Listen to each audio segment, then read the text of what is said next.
Hello à tous et à toutes pour ce point de marché du 1er avril 2022, intitulé Les marchés actions à l'assaut des records. Bon, c'est un poisson d'avril, ou peut-être pas. Voilà, bah écoutez, cette vidéo sera assez courte par rapport à d'habitude, hein, parce que je suis bien malade, hein. J'ai chopé le Covid et waouh et voilà, pas mal de courbatures et tout. Je suis KO. Je pensais pas du tout, j'ai mes 3 doses de vaccin et tout, je pensais pas du tout que ça me mettrait KO comme ça. Donc voilà, vraiment désolé, ce sera une petite vidéo, parce qu'il s'est quand même passé des choses sur les marchés, donc c'est voilà, mais bon, ça va être vraiment très court parce que j'ai ouais, je suis vraiment KO, quoi. Alors, puis excusez-moi pour la toux aussi, ça fait partie du direct. Donc je passe sur les disclaimers.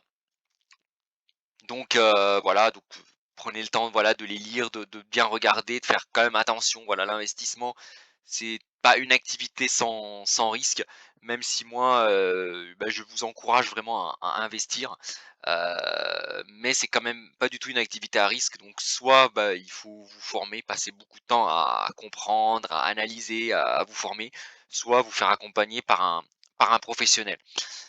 Alors Alors, moi en fait je vais aller assez vite, donc c'est une vidéo assez écourtée parce que excusez-moi, écourtée parce que, bah, voilà, je suis pas en forme. Je vais éviter de parcourir toutes les classes d'actifs, toutes les actualités. Je vais vraiment me concentrer sur les actions, et faire un focus notamment sur, les actions européennes et en particulier le CAC 40.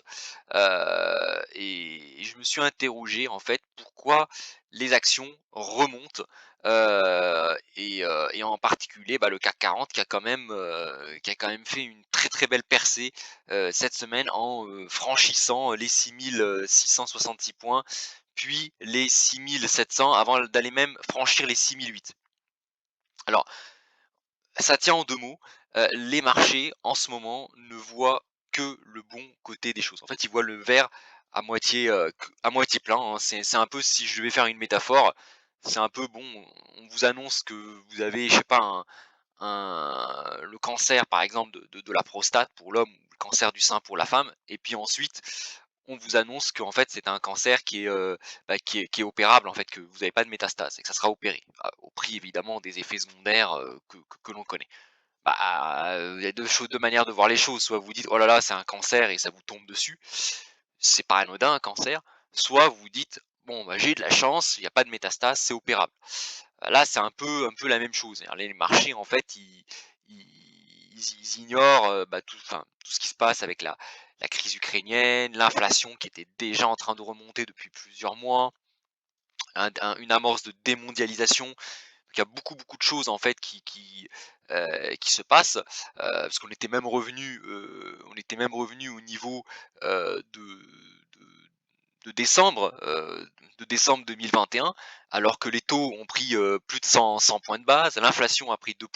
On a une guerre qui visiblement, n'est pas prête forcément de se terminer, et malgré tout les marchés avaient renoué quasiment avec leur niveau, pas loin des plus hauts, de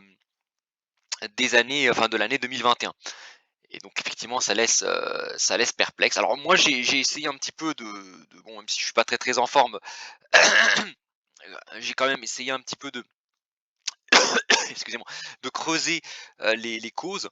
Et moi en fait je distingue 3 causes qui ont expliqué le rebond des marchés. Alors, la première, elle est de nature géopolitique, donc c'est ce qui a vraiment poussé le CAC 40 qui a pris 100 points, notamment sur la journée de mardi. C'est la Russie qui a laissé entendre qu'elle accepterait que l'Ukraine puisse rejoindre l'Union européenne, en restant évidemment toutefois en dehors de l'OTAN. Alors pourquoi c'est quelque chose de très important? Alors oui, effectivement, bon, les médias vont vous présenter: «C'est super, c'est la fin de la guerre, ça va être bien pour le peuple, ukrainien qui voit la fin de son martyre», ce qui est vrai. Mais si les marchés ont rebondi, enfin les marchés n'ont pas beaucoup de ils sont un peu sans foi ni loi, les marchés ne font pas de sentiments. En fait, si les marchés ont rebondi fortement, c'est que la perspective d'une entrée de l'Ukraine dans l'Union européenne, ça sera du pain béni en fait pour les mondialistes partisans d'une Europe libérale où tout peut circuler librement. Donc je vous rappelle, hein, le revenu mensuel moyen par habitant en Ukraine s'élève à 281 $ par mois. C'est quasiment, je crois, 2 ou 3 fois moins qu'en Chine. 250 donc 280 $, c'est 250 € par mois, c'est le salaire moyen en Ukraine. C'est la moitié du RSA en France. Donc je vous laisse imaginer un petit peu, c'est si jamais on va jusqu'au bout, évidemment, là, c'est des rumeurs qui indiquent que la Russie pourrait accepter l'adhésion de l'Ukraine dans l'Union européenne. Bah, c'est quand même énorme, hein. L'Ukraine, c'est quasiment la taille de la France. Donc vous imaginez un pays de la taille de la France qui rejoint l'Union européenne, bah, qui va profiter de cela, de cette manne, bah, déjà la population ukrainienne. Et là, effectivement, on peut, euh, on peut rejoindre Ursula von der Leyen, donc qui représente, hein, l'Union européenne, la présidente de l'Union européenne, qui effectivement c'est bien pour le peuple ukrainien, ça c'est évident, il y aura une vraie remontée du niveau de vie, mais ce que c'est bien aussi pour les grandes entreprises occidentales et leurs dirigeants. Vous imaginez par exemple une entreprise comme LVMH qui a délocalisé pas mal par exemple en Chine, bah, si l'Ukraine rentre dans l'Union européenne, beaucoup d'entreprises feront d'une pierre deux coups, c'est-à-dire qu'ils vont se rapprocher de la France. Par exemple, pour les entreprises françaises, ils vont se rapprocher de l'Europe occidentale avec des coûts d'une main-d'œuvre salariale qui sera beaucoup, beaucoup plus basse. Donc ça, c'est quand même, ça c'est bien pour pas mal d'entreprises qui peuvent effectivement délocaliser en restant dans l'Union européenne, puisque l'Ukraine rejoint l'Union européenne. Donc ça c'est top. Et enfin, c'est très très bien en corollaire pour les investisseurs, hein. Pour les investisseurs, les personnes qui investissent en bourse, bah forcément c'est bien, ça fait un marché en plus, avec effectivement la possibilité pour les entreprises de réduire leurs coûts. Et alors les coûts pour dans notre société capitaliste, hein, attention, hein, je dis bien dans notre société capitaliste, le coût, ce sont les salaires payés, hein, surtout, et les charges associées. Donc, du coup, bah, beaucoup d'entreprises pourraient beaucoup plus facilement délocaliser dans une Ukraine qui aurait rejoint l'Union européenne et effectivement, bah, on va dire débaucher, licencier, on va dire du personnel français, allemand qui coûte très cher pour embaucher en Ukraine, bah, une population, une main-d'œuvre ukrainienne qui est qui est bien meilleur marché. Donc évidemment, ça permet un peu aux entreprises d'augmenter leur marge. Et ça c'est passé inaperçu côté économique, mais ça pour la bourse, c'est quelque chose d'hyper, voilà, c'est quelque chose de très très intéressant. Alors effectivement, pour beaucoup qui suivent, cette vidéo, ça peut paraître révoltant parce qu'effectivement, je me mets à la place, de la classe moyenne, européenne ou française qui est déjà touchée de plein fouet par l'inflation, par, les des salaires qui n'évoluent pas forcément très, très bien, et cetera, et cetera. Là, effectivement, si l'Ukraine rejoint l'Union européenne, bah, ça sera encore les perdants, en fait, ça sera la classe moyenne en fait des pays développés.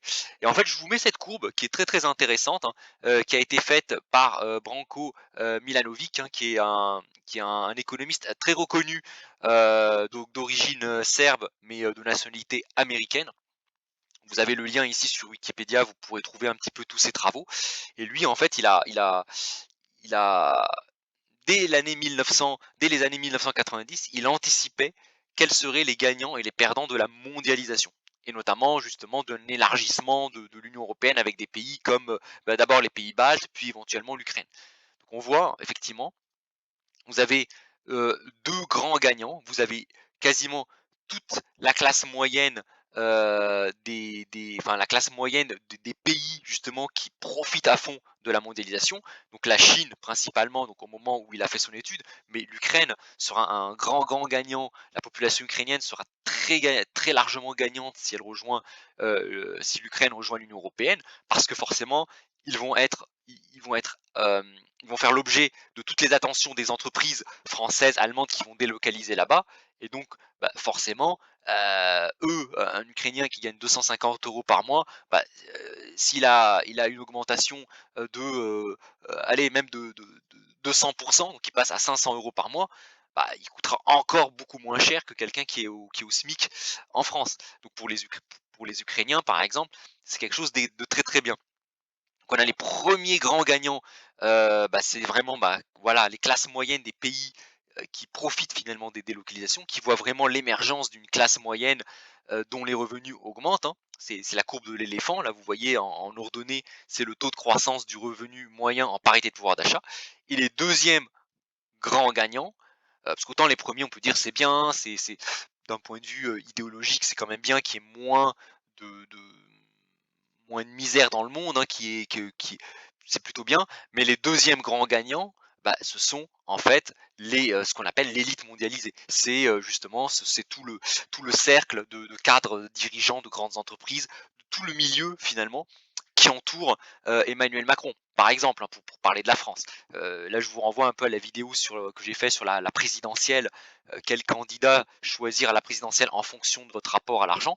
Bah là, typiquement, avec la mondialisation et par exemple l'entrée de l'Ukraine, enfin l'éventuelle entrée de l'Ukraine dans l'Union européenne, bah, vous aurez les patrons, les grands investisseurs, les patrons qui vont voir enfin pour eux c'est un nouveau Far West qui s'ouvre, hein. Autant les petits ouvriers, eux, seront affectés par la mondialisation, par l'entrée de nouveaux pays dans l'Union européenne.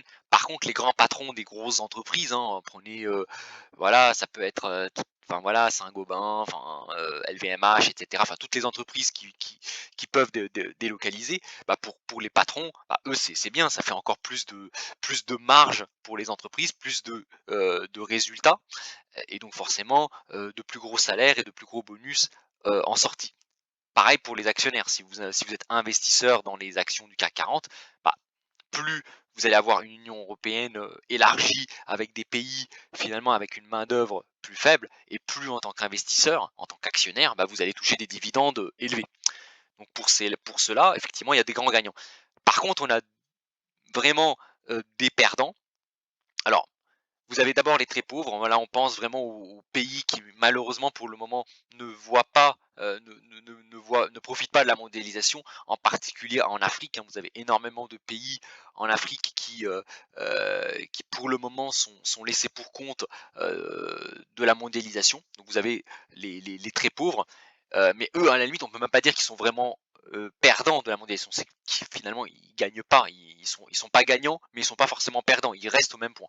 Par contre, les gros perdants, et on voit, hein, ceux dont le salaire n'augmente n'augmente quasiment pas, voire même qui baisse si on prend l'inflation, bah, ce sont les classes moyennes des pays développés. Ce sont les classes moyennes des pays occidentaux, hein, notamment la France, l'Allemagne, l'Espagne, l'Italie, qui vraiment voient, qui vraiment souffrent de la mondialisation, hein. L'Ukraine rentre dans l'Union européenne, bah, ceux qui vont trinquer, et là, c'est pas pour avoir un discours populiste, hein, c'est factuel. Ceux qui vont trinquer, ce sont bah, vraiment les classes moyennes, les ouvriers qui travaillent dans les différentes usines, les petits employés, éventuellement tout ce qui est standard téléphonique, hein, parce que évidemment, au lieu de délocaliser au Maroc, par exemple, pour tout ce qui est centre d'appel, bah, vous délocalisez en, en Ukraine, et l'entreprise elle fera pas mal de bénéfices en étant dans l'Union européenne.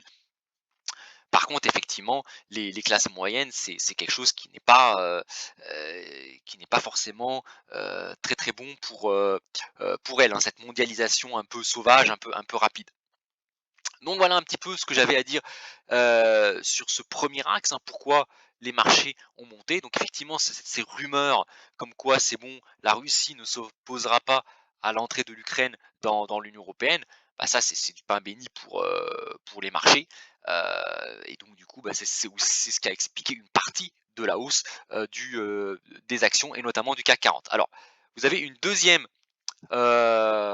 partie, hein. Là, c'est la façon vraiment de voir le verre à moitié, plein, c'est l'inflation. Alors, je vous ai dit dans pas mal de vidéos que l'inflation, c'est pas forcément positif pour les marchés. Et ben là, les marchés ont réussi à voir une bonne nouvelle dans la flambée de l'inflation. Alors, l'inflation continue de flamber et madame Lagarde, ça c'est important aussi, l'attitude de la BCE, regarde ailleurs. Elle regarde ailleurs, on n'a toujours pas de hausse des taux, au sein de la Banque centrale européenne. Et là, vous avez un grand gagnant, qui ressort de ça, ce sont les banques. Alors je vais vous expliquer pourquoi. La hausse de l'inflation, elle entraîne la hausse des taux longs, hein. Les taux, quand je dis les taux longs, les taux à 10 ans, 15 ans, 20 ans, plus l'inflation augmente et plus vous allez avoir ce qu'on appelle une prime de risque qui va s'appliquer sur la partie longue, donc la partie longue de la courbe des taux. Pas les taux courts, mais les taux longs. La BCE, elle ne fait rien, la Banque centrale européenne, et ça en fait, ça maintient les taux, à un niveau extrêmement bas. Ça maintient les taux à un niveau, très, très bas. Et ça effectivement, bah, ça c'est excellent pour les banques. Pourquoi? Parce que, heu, quand vous faites un crédit immobilier, le taux d'intérêt auquel la banque vous prête, il est lié, bah, au taux long. Enfin, vous regardez, hein, alors je ne l'ai pas mis, sur le slide, mais le taux auquel la banque va vous prêter lorsque vous achetez un bien immobilier, il est très, très corrélé au taux 10 ans, au taux 15 ans de l'État français, qui lui est corrélé à l'inflation. Par contre, la banque, lorsqu'elle vous lorsqu'elle vous prête de l'argent, elle l'a pas dans ses coffres-forts. Elle va emprunter l'argent pour vous le prêter au taux 10 ans. Mais sauf que l'argent auquel la banque va emprunter, elle va emprunter de l'argent, ce qu'on appelle à taux court terme. Elle va emprunter l'argent, non pas au taux 10 ans comme elle vous le prête, mais elle va emprunter à des taux courts, à des taux inférieurs à un an, qui eux, pour le coup, sont fortement contrôlés par la Banque centrale européenne. Donc, qu'est-ce qui se passe? La banque vous prête à un taux de 10 ans et elle emprunte, qu'elle va payer à un taux court. Or, qu'est-ce qui s'est passé en l'espace d'un an? Il y a un an, alors les taux courts, le taux de la banque centrale, ils n'ont pas bougé. Par contre, le taux long, il y a un an, ils étaient négatifs en France, on était à -0,2. Il y a un an juste. À la fin de l'année 2021, on était à tout juste positif, on était à 0,11. Et en 3 mois, donc 3 mois après, 31 mars, on est à 1%. Donc la banque, en fait, elle va vous prêter à des taux qui vont suivre, en fait ces niveaux-là. Donc elle va vous prêter à 1%. Sauf que elle va continuer, elle, à s'endetter pour vous prêter l'argent à un taux qui, lui, n'a pas bougé. Et ça, en fait, c'est une différence entre le taux long auquel la banque vous prête et le taux court auquel la banque se finance. C'est ce qu'on appelle C'est la marge de la banque, c'est ce qu'on appelle la transformation. Ça, c'est une des principales activités d'une banque. Elle fait ce qu'on appelle un travail de transformation en s'endettant sur le court terme pour prêter à long terme. Donc ça, et là en fait, Christine Lagarde, lorsqu'elle dit elle est très soucieuse de l'économie, en réalité, en fait, en maintenant les taux, à 0, voire même négatifs, quelque part, elle lamine quelque part les investisseurs. Lorsque vous placez votre argent sur le livret A, le taux que vous pla au livret A, bah, lui, il est rémunéré à un taux qui est pas très, très éloigné de celui de la banque centrale. En revanche, les banques, quand elles empruntent au taux de la banque centrale. Donc en maintenant les taux très faibles, bah, Christine Lagarde, en fait, elle va défavoriser finalement l'épargnant moyen qui a son petit bas de laine sur le livret A, mais elle va favoriser les banques qui vont pouvoir s'endetter à des taux encore négatifs aujourd'hui, hein, des taux courts encore négatifs, pour placer leur argent en accordant des crédits à des taux de plus en plus élevés. Et donc ça, en fait, on le voit, hein, quand on regarde en dessous du graphique le cours des actions bancaires, hein, le FTSE Bank, on voit que le cours des actions bancaires n'a pas énormément augmenté durant l'année 2021. Il a augmenté légèrement, ce qui est logique parce qu'on voit que finalement les taux sont passés de -0,2 à +0,1. Et puis boum, lorsque les taux sont passés de 0,1 à 1%, le cours des actions en bourse des banques a explosé. Alors là, effectivement, il y a eu une baisse à cause de l'Ukraine parce que la crise ukrainienne a évidemment, c'est un choc. Mais si vous regardez aujourd'hui, la valorisation des banques, elle est supérieure à ce qu'elle était au 31 décembre 2021. C'est-à-dire que le cours des actions de des banques en général, eh ben, il est positif. Le secteur bancaire, il est dans le vert depuis le début de l'année, alors qu'on a quand même, une sacrée crise géopolitique à nos portes. Bah, ça, en fait, c'est c'est l'action, justement, c'est l'action de la Banque centrale européenne, de madame Lagarde, qui laisse filer l'inflation. Elle maintient les taux, courts très bas, donc évidemment, pour les banques, c'est génial, et en laissant filer l'inflation, bah, vous avez les taux longs qui tendent un petit peu à monter, ce qui évidemment favorise les banques. Alors, c'est pas sans danger ça, parce que si une banque, elle prête à des taux de plus en plus élevés, bah, ça risque de dissuader les emprunteurs d'acheter de l'immobilier. Ça, c'est quand même un risque, c'est que plus les taux vont monter, plus vous allez désolvabiliser les acheteurs potentiels de biens immobiliers, et le risque, c'est de provoquer une crise immobilière très très forte en Europe et notamment en France. Donc c'est à double tranchant. C'est à double tranchant, même si bon, le but évidemment de nos dirigeants, c'est de maintenir la bourse, voilà, de faire augmenter les profits, notamment bah, des investisseurs et des grosses entreprises, hein, des patrons. Hein, c'est tout le cercle. Hein, j'en ai parlé dans la vidéo sur la politique et sur la présidentielle. Hein, même si voilà, le gouvernement en place avec Emmanuel Macron, mais pas que, hein, Mario Draghi en Italie, leur objectif évidemment, c'est de voilà, c'est de faire fructifier, on va dire, l'argent, les premiers de cordée. Ça peut être assez dangereux, ces taux qui continuent à monter, ces taux longs, parce qu'on peut avoir une désolvabilisation des acheteurs, et donc du coup faire chuter l'immobilier, ce qui aurait une crise un peu comme en 2008, la crise des subprimes. Donc attention, mais pour le moment, les marchés ne voient pas ça. Ils voient bah, la courbe des taux qui se quantifie, les taux longs qui montent, les taux courts qui restent très bas, en Europe, notamment en France, ce qui fait monter les profils de pas mal de secteurs, notamment du secteur bancaire. Donc ça, c'est la deuxième cause de hausse des marchés, qui là encore ne voit le verre qu'à moitié plein. Et enfin le troisième, la troisième cause, alors ça c'est pas moi en fait qui l'ai trouvé, c'est en regardant un petit peu, en suivant un petit peu les analystes, parce que bon, je passe pas mal de temps à me documenter. Et ben en fait, depuis 3 semaines, il y a de gros acteurs qui achètent discrètement des actions. Ça, ils en parlent pas beaucoup. Ce sont les banques centrales. C'est-à-dire que les banques centrales, dès lors que la crise en Ukraine a éclaté, bah, ils commencent en fait, petit à petit, ils achètent des actions, ce qui évidemment bah, fait monter les marchés. C'est un peu la petite métaphore. On a déjà vu des arbitres faire des ordres d'arbitrage, mais là, en fait, on voit un arbitre. Est-ce qu'on a déjà vu un arbitre abandonner son habit noir pour revêtir en cours de match les couleurs d'une des équipes qui s'affrontent sur le terrain? Et là, en fait, c'est un peu ce qui se passe, c'est-à-dire que vous avez sur un marché normal, hein, un marché capitaliste, hein, vous avez des acheteurs qui regardent la situation économique, qui sont optimistes, ou qui vont acheter. Vous avez les vendeurs qui, eux, bah, voient plutôt le verre à moitié vide et ils vendent. Et normalement, la confrontation entre les deux bah, font les prix de marché. Et au milieu de ces acteurs-là, vous avez des arbitres, donc normalement des sages, entre guillemets, qui sont censés finalement euh, euh, être le juge de paix en adaptant la politique monétaire en fonction de la situation économique et de l'inflation. Et là, en fait, qu'est-ce qui s'est passé? Le juge de paix, qui est la banque centrale, bah, elles se sont rangées du côté des acheteurs en achetant discrètement des actions. Ce qui a évidemment provoqué un gros flux acheteur sur les actions, qui a poussé justement les indices à casser leur résistance, notamment le CAC 40, et évidemment qui a poussé bah, des vendeurs, voire des vendeurs à découvert, à fuir, à solder leur position.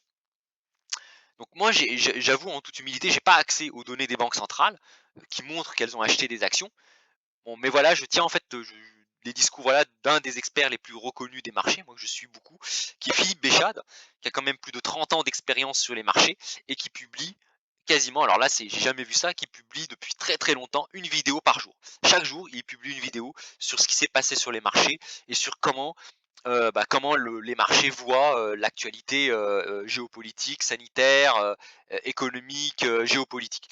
Et j'aime énormément suivre, donc Philippe Béchade, hein, donc de la chaîne, La Bourse au quotidien. Et je vous mets le lien vers, sa vidéo, hein, du 30 mars où il explique, enfin où il a voilà, il a repéré, il explique comment en fait, les marchés se sont retournés, à la hausse avec des interventions un petit peu, masquées, on va dire, des banquiers centraux qui clairement, laissent filer, l'inflation, surtout en Europe, hein, on laisse filer l'inflation. On a des livrets A qui rapportent beaucoup moins que l'inflation. Donc tous les petits épargnants finalement se ruinent en épargnant dans le livret A parce qu'il y a un livret A à 1%, une inflation à 5%, tous les épargnants se font ruiner. Et ça, la Banque centrale, elle le sait. C'est pour ça qu'elle maintient les taux très bas. Et en même temps, elle achète des actions des entreprises, ce qui évidemment augmente les bénéfices des investisseurs avertis, des patrons, des gros actionnaires, etc. Des grosses mains, comme on dit, pour reprendre le terme de Philippe Béchade. Donc je vous encourage vraiment à aller sur sa chaîne, hein, vous y apprendrez énormément de choses, hein. Il publie énormément de vidéos, hein, une vidéo par jour. J'ai jamais vu un rythme de vidéo aussi effréné, mais c'est super intéressant de le suivre. Et voilà, donc lui, il a révélé un petit peu les petites combines des grosses mains. Donc voilà, donc trois événements qui ont vraiment poussé les marchés à rebondir. Alors, les marchés qui voient toujours, hein, le verre à moitié plein, hein. Des rumeurs qui indiquent que la Russie pourrait négocier avec l'Ukraine et céder sur l'entrée de l'Ukraine dans l'Union européenne. Ça, c'est très très bon pour tout ce qui est délocalisation et donc pour les profits des entreprises. Hausse de l'inflation, quantification de la courbe des taux, donc hausse des profits des banques. Or, le secteur bancaire pèse beaucoup sur la bourse, hein, bien sûr. Et enfin, troisièmement, les banques centrales qui sont à la manœuvre, qui achètent discrètement des actions pour faire monter les cours. Alors évidemment, conséquence de ça, le CAC 40 qui a yoyoté entre 6500 et 6666, a cassé cette zone de résistance très forte des 6166 pour aller directement au-dessus de 6800 points. Bon là, il est en train de se tasser un petit peu, mais voilà, voilà, l'action conjuguée de ces trois événements a propulsé le CAC 40 au-dessus d'une grosse résistance majeure des 6666 points. Alors, c'est pas encore gagné. Il reste encore, alors je l'ai pas mis sur le graphique parce que je suis vraiment, ça se voit, je pense, vous devez le sentir, j'ai une voix qui est très très enrouée, euh, excusez-moi. Euh, le CAC 40, il a encore de grosses résistances à franchir, notamment les 6900 points, les 7000 points, qui correspondent en fait à la base de l'épaule tête-épaule que j'ai pu vous montrer dans les graphiques antérieurs. Donc attention, voilà, il faut pas rentrer dans un optimisme BA. Le CAC 40, enfin les indices actions, le CAC 40 ont gagné une belle bataille, mais ils sont loin d'avoir gagné la guerre, parce que c'est sûr, même si on a une élite dirigeante mondialiste qui est prête à tout pour soutenir les indices, pour soutenir les intérêts des grands groupes, les intérêts des investisseurs. Là encore, je ne suis pas du tout dans une approche complotiste, je fais partie de ces investisseurs, hein. D'ailleurs, le but de cette chaîne-là, c'est de vous former à l'investissement pour justement vous aider à. Moi, mon but, c'est pas d'aller contre le système. Si vous voulez aller contre le système, renverser le système, il faut soit manifester, soit voter pour des partis comme Jean-Luc Mélenchon ou Marine Le Pen. Ça, j'en ai parlé dans ma vidéo. Moi, le rôle de cette chaîne, c'est il y a un système qui est là. On part du principe que le but, c'est pas de le faire tomber, mais comment en profiter au maximum. Et donc là, vous avez un très très bel exemple où comment finalement nos dirigeants arrivent finalement à faire monter les bourses en jouant sur l'inflation, en jouant sur l'Ukraine, en imprimant de l'argent, en achetant en sous-main des indices, donc ce qui permet justement à la richesse de ces 1% les plus riches, hein, qui investissent en bourse, de monter. Alors attention toutefois, hein, Voilà, attention toutefois, on est quand même, il peut y avoir des retours de flamme assez, assez dangereux, parce que, bah, ça serait trop simple, on va dire. Si quelques dirigeants pouvaient, tenir, les marchés, heu pour l'éternité, on va dire, ça se saurait. En 1928, 1929, quasiment tous les patrons des grandes banques, voulaient que le Dow Jones continue à battre des records. Vous avez même, je crois, JP Morgan qui s'affichait en public, en disant: «Je j'ai acheté des actions», enfin voilà, qui de manière très, très forte. Vous avez Hoover aussi, le président américain, qui était à fond, derrière le marché action. Bon, bah, ça n'a pas empêché le grand crack de 1929 d'arriver et que la bourse perde 90% de sa valeur. Donc attention, faut être prudent, mais voilà, on a des marchés qui pour le moment sont optimistes parce que ils voient qu'on a, voilà, ils peuvent compter finalement sur des dirigeants qui sont vraiment prêts à tout, à sortir le bazooka pour faire monter les marchés.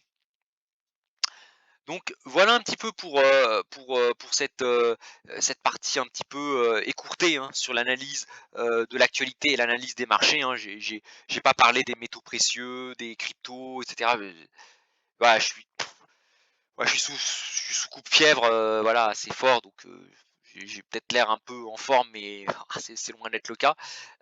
Donc voilà, je me suis vraiment attardé sur les actions, parce que c'était quand même la grosse news de la semaine, en vous donnant finalement des informations que la presse finalement ne met pas forcément en valeur, hein. La quantification de la courbe des taux qui profite aux banques, l'adhésion possible de l'Ukraine dans l'Union européenne qui, profite qui va profiter aux grands groupes pour délocaliser et notamment rapatrier peut-être une partie de son industrie de Chine vers l'Ukraine, hein. Donc on coupe l'herbe sous le pied des Chinois. Ça, ils en parlent pas, mais ça, c'est un gros, gros plus si ça devait arriver en tout cas, pour, les grands groupes, pour leurs dirigeants, pour les, actionnaires, hein, dont je fais partie. Par contre, effectivement, pour les classes moyennes, des pays occidentaux, c'est pas terrible. Et enfin, dernièrement, bah, les banques centrales qui, en sous-main, continuent à soutenir les indices. Alors maintenant, j'ai passé sur mon portefeuille. Alors là, c'est pareil, je vais aller assez vite, hein. Alors sur mon portefeuille, bah, j'ai pas énormément vendu, hein, cette semaine, hein. Là, vous voyez le graphique, qui vous montre un petit peu toutes les plus ou moins values que j'ai réalisées depuis que j'ai ouvert mon compte, hein, que j'ai mon portefeuille. Donc vous avez vraiment, voilà, j'ai réalisé peut-être juste une dizaine d'euros à tout casser de plus-value cette semaine. Donc pas grand-chose, à se mettre, sous la dent. Je suis assez attentiste, du moins au niveau vente. Donc par contre, ce qui est bien, c'est que j'ai la valeur, ce qu'on appelle la valeur monétaire, la valeur en cash, la balance qui continue à augmenter, donc depuis que j'ai ouvert mon portefeuille. Donc ça, c'est plutôt bien. Par contre, j'ai quand même, investi pas mal cette semaine. Alors autant j'ai pas vendu énormément de choses, par contre j'ai fait pas mal d'investissements. Donc là, vous avez la photo de mon portefeuille ouvert, hein, ce sont les positions ouvertes. Là, vous voyez le portefeuille, il grossit pas mal. Alors qu'est-ce que j'ai fait? J'ai fait 4 actions cette, heu, cette semaine, surtout en début de semaine, parce que là, depuis jeudi, puis hier, je suis KO, j'ai de la fièvre et tout, donc moi, quand je suis KO et que j'ai de la fièvre et tout, je m'amuse pas à traiter sur les marchés. Ça, je déconseille, hein, donc j'ai rien fait. C'est surtout vraiment au début de la semaine où j'ai traité. Alors j'ai continué ma diversification dans les matières premières, hein. Je vous rappelle, hein, j'avais du pétrole, j'avais du cuivre, j'avais du gaz naturel, j'avais du cacao et en fait, j'ai enrichi mes expositions en achetant des, matières premières alimentaires, notamment le maïs et le blé. Alors, je tiens à attirer votre attention, et ça c'est quelque chose d'important parce que j'ai quand même une éthique, je ne spécule pas. C'est pas le portefeuille que je suis en train de construire où il y a beaucoup de matières premières, du pétrole, du maïs, des matières premières alimentaires. J'ai quand même une éthique, je ne spécule pas en fait sur sur les marchés des matières premières. Je sais que la hausse des matières premières a des conséquences dramatiques, va avoir des conséquences dramatiques. Je ne fais pas assez de spéculation, j'investis. J'investis sur le long terme parce que voilà, aujourd'hui, nos dirigeants ils laissent filer l'inflation, hein, ça, clairement, ils font rien du tout pour ralentir l'inflation, et en faisant des chèques énergie, des chèques, et cetera, au contraire, ça entretient l'inflation. Et là, il y a que 2 manières de voir les choses. Soit vous subissez, mais ça, vous pouvez pas subir éternellement, hein. Donc un jour, vous finissez par craquer, hein, quand le frigo devient vide. Soit vous manifestez, comme on l'a vu avec les gilets jaunes, qui manifestaient avec déjà un prix lorsque de le prix de l'essence était à 1,40 €. Là, on est à plus de 2 €.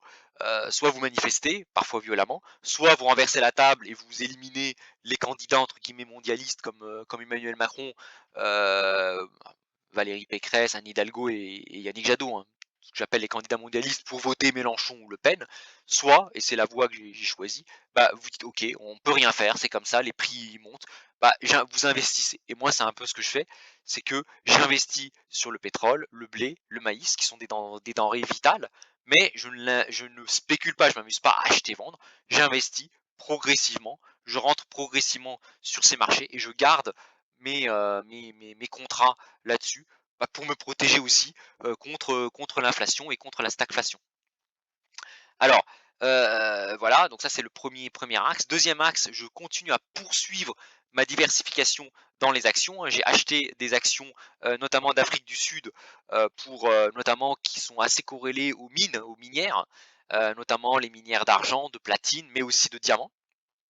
Et des indices, un indice brésilien qui lui est assez corrélé à tout ce qui est agriculture. Donc ça me permet d'avoir un portefeuille actions assez international, hein. J'ai du CAC 40, hein, notamment de l'Europe, j'ai de la Chine, j'ai de l'Inde, j'ai du Japon, j'ai des États-Unis, hein, le Dow Jones, j'ai du Nasdaq, toujours américain mais côté high-tech, et cette semaine, j'ai investi sur l'Afrique du Sud, donc le continent africain, et sur l'Amérique latine via le Brésil. Donc, ce qui me permet d'avoir un portefeuille diversifié en actions géographiquement. Donc, vous voyez, moi je suis allé à la base, vous voyez, je suis pas forcément optimiste sur les actions. Je trouve que les actions ont énormément monté, surtout en Europe.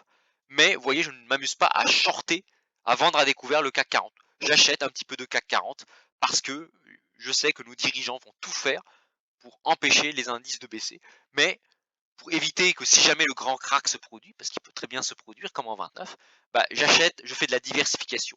À côté de mes investissements dans le CAC 40, bah, je fais du Brésil, je fais de l'Afrique du Sud, j'ai fait des matières premières avec du maïs, du blé. Et donc je continue à diversifier. Alors, troisième axe de diversification important cette semaine, j'ai créé un sous-portefeuille de protection contre une éventuelle chute de l'euro. Parce qu'il est aussi possible que si Madame Lagarde continue à faire croire que l'inflation est temporaire et à ne rien faire sur les taux, bah, on risque d'avoir une défiance des investisseurs sur l'euro et une baisse du pouvoir d'achat de l'euro tout simplement.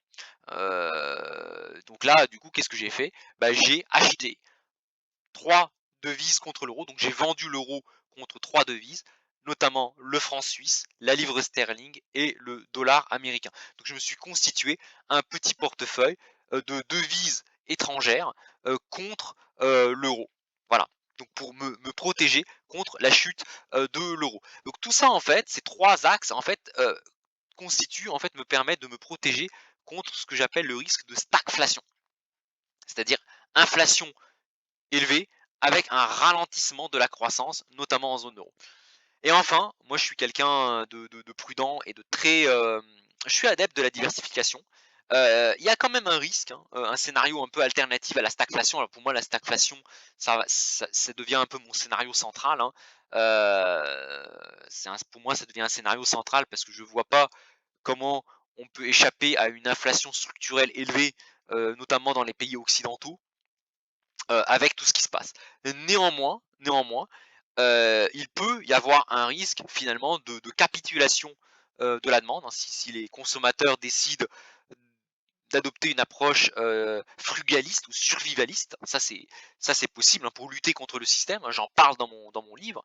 Bah, il est possible de voir un effondrement de la demande, hein, les gens qui se disent ok, on en a marre de ce système, on voyage plus, on part plus à l'étranger, on arrête d'acheter voilà, de l'immobilier touristique, on arrête d'acheter des sacs à main de marque, voilà, des voitures, etc. Il est possible de voir une partie de gens se, se dégoûter quelque part de la société de consommation. Et là, si jamais les consommateurs adoptent finalement la grève par la consommation, hein, dire au lieu de faire une grève, d'arrêter de travailler, bah, les gens peuvent dire on fait grève, on arrête de consommer. On peut très très bien avoir cette fois-ci un passage de la stagflation à la dépression. Et là, qui dit dépression dit baisse de l'inflation par écroulement de la demande. Et là, en fait, ce qui se passerait si jamais vous avez une dépression, bah, vous allez avoir en fait les taux d'intérêt qui vont baisser. Parce que forcément, si l'inflation baisse, les taux baissent, hein, souvenez-vous du début de la vidéo. Et si les taux baissent, la valeur des obligations va augmenter. La valeur des obligations évolue toujours en sens inverse des taux. Et donc, j'ai acheté cette semaine des obligations d'État américaines, justement pour protéger quelque part une partie de mon portefeuille contre un risque de scénario adverse qui serait la récession, voire la dépression. Voilà, bah, écoutez, c'est tout ce que j'avais un petit peu à vous dire, sur, pour ce point de marché, hein, écourté. Alors bon, j'ai parlé plus de 40 minutes, mais j'ai pas énormément préparé. Vous le sentez, je pars un peu dans tous les sens, et vraiment, je vous prie vraiment de m'excuser. En plus, voilà, j'imagine le son doit être dégueu, ma voix qui est enrouée, je tousse, enfin bon, c'est pas forcément très agréable. Mais voilà, je tenais quand même à faire ce petit point de marché parce qu'il s'est passé pas mal de choses cette semaine. Voilà, bah écoutez, je vous souhaite un bon week-end et portez-vous bien. Je suis bien placé pour savoir à quel point c'est important la santé. Prenez soin de vous, de vos proches, et j'espère vous retrouver dans une semaine en étant un peu plus en forme que je le suis. Voilà, encore toutes mes excuses pour cette vidéo j'avoue, de qualité vraiment moyenne, hein, sur la forme notamment. Voilà, bah écoutez, passez un bon week-end, bon 1er avril sous la neige, hein, c'est pas un poisson non plus, hein, il a neigé, en région parisienne, il a pas mal neigé, ça a tenu. Voilà, bah écoutez, bon 1er avril, bon week-end et à la semaine prochaine.